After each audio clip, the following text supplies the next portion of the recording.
Capítulo 9 da intervenção dos espíritos na vida corporal. Tópico: o poder oculto, talismãs, feiticeiros.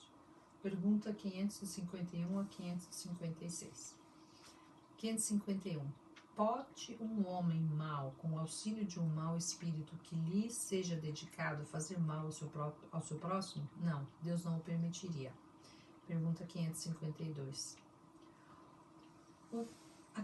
Que se deve pensar da crença no poder que certas pessoas teriam de enfeitiçar? Algumas pessoas dispõem de grande força magnética de que podem fazer mau uso, se maus forem seus próprios espíritos, caso em que possível se torna serem secundados por outros espíritos maus. Não creiais, porém, um pretenso poder mágico que só existe na imaginação de criaturas supersticiosas, ignorantes das verdadeiras leis da natureza.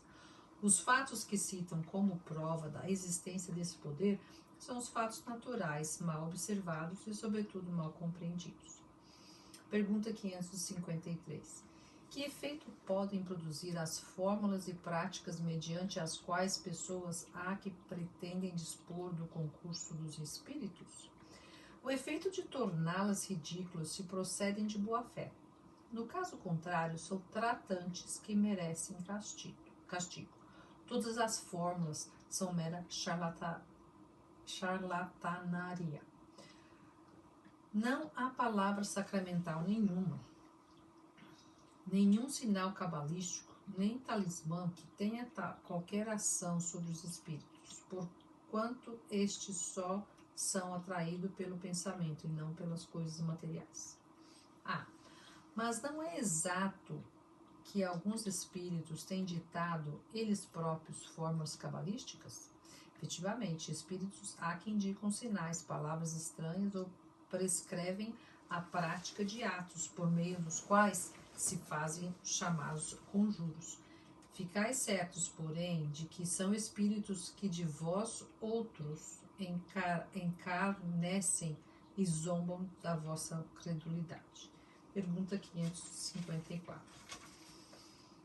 Não pode aquele que, com ou sem razão, confia no que chama a virtude de um talismã atrair um espírito por efeito mesmo dessa confiança, visto que, então, o que atua é o pensamento, não passando o talismã de um sinal que apenas lhe auxilia na concentração?